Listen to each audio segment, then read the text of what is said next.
You guys close up so you can see what I'm going to be doing. Typically, I take just any spoolie and I brush my brows up. This just really helps you see what you're working with and maybe where you have to remove some hairs. For me personally, my brows are very different from one another, so I just try to work with each one as best as I possibly can. You can take any liner or, you know, whatever really works for you. I'm just taking this brow pencil from NYX, and this just helps me kind of shape out my brows and know exactly what I'm doing. Typically, I follow my nose when it comes to the center of my brows. So you can see here, I'm gonna follow, and I just kind of make like a small line to let me know where my brows are gonna be. This one didn't come out too straight, but kind of like that.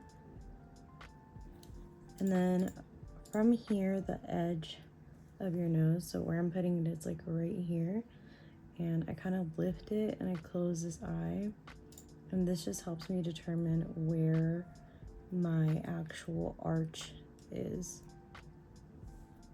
And same thing, we're going to do that again where we'll put it right here and then on the edge of our eye, and then here lets us know that that's where that other line is going to be. So this is super helpful. I'm going to just quickly do it on the other side. Brows should be shaped so you're not taking too much. So I'm going to brush them one more time because I obviously moved them around a little with the movement there. And then another thing that I do is I'm going to pretend that I'm basically lining my brows.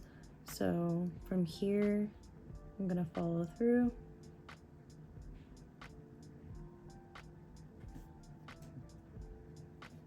To the other eye, same thing. You're going to follow this line.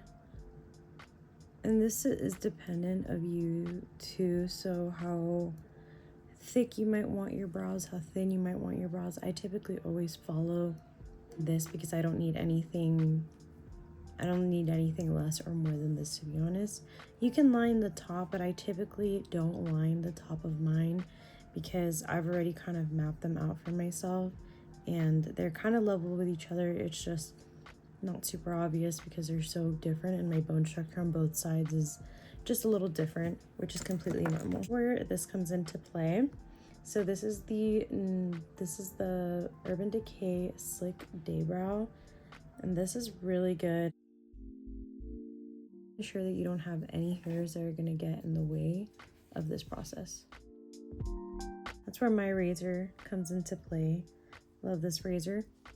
These are the Kitsched ones, and honestly you can use any razor that you're comfortable with using. I just don't grow a lot of hair here, so I tend to use a razor for the center and for the top. And usually my brows would be they would have a lot more hair, but right now, since I just kind of wanted to do a little video on my eyebrows, I'm touching them up a little bit early in the week.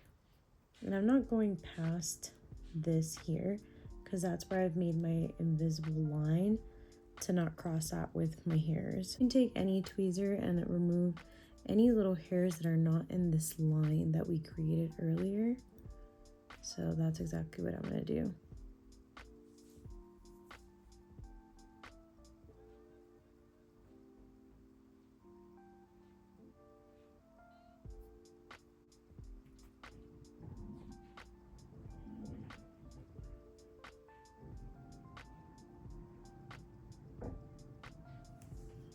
I'm being a little tough for the video, but I always cry. The hairs under here for me hurt so bad. I do have some little hairs kind of like here that I'm just gonna kind of try to remove with these tweezers. These tweezers are a lot finer and they just help those tiny hairs or even ingrown hairs that you might have come out so easily.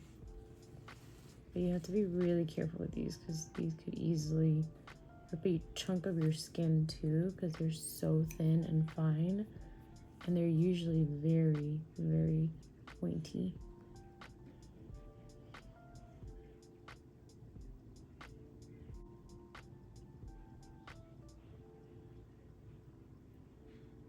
So I think I've taken off pretty much all the little hairs that I had under here. I'm just going to grab all the little ones that I might have out here that I don't want to be super visible the next time I do my makeup. I'm going to take just a little bit of concealer. I'm taking the NARS concealer. This is their soft matte concealer and it's my absolute fave. And I'm just going to dip it in with a regular angled brush. We're just going to brush up all of those hairs that we have kind of sticking out. They're a little bit hard to move since obviously I use the brow gel, but I'm just going to brush them up really quick. And this will just help me kind of guide me to see where those hairs are sticking out. And you don't want to take too much off. So I'm only taking like whatever I see. So these I'm gonna grab, and I'm not gonna go anywhere past that. I'm not really sure how to explain this part, but you don't want to take too much of these hairs off. If you take completely up very close to where that spoolie is, then you'll be risking all those hairs being extremely short, and when they lay flat, they won't lay nicely, and it'll look like you trimmed way too much off, or that you tweezed off so much hair, and then they look very bald. So you lose a lot of that volume in your eyebrows. On this side, I typically start at the ends, and I just push these far back because I can't really see them. There's like so much hair on this too. Oh, I fell off, but you can see like a little bit here. And same thing, we'll just brush them up and then we'll get them nice and cleaned up. And I'll show you guys kind of how I style them. My phone decided not to record the last two pieces that I recorded, so it wasn't anything super long, thankfully. It was just me filling in my brows to kind of give them that salon feel. Honestly, that's pretty much the end of this video. The only thing that I'll definitely say is be really careful when you're trimming your eyebrows. That's the part where everyone goes a little bit crazy and ends up leaving their brows super sparse. So apart from that, this is the end of today's video. I hope you guys enjoyed learning about some brow maintenance at home, and definitely leave a like and hit that subscribe button. But it was so fun doing this. Bye guys.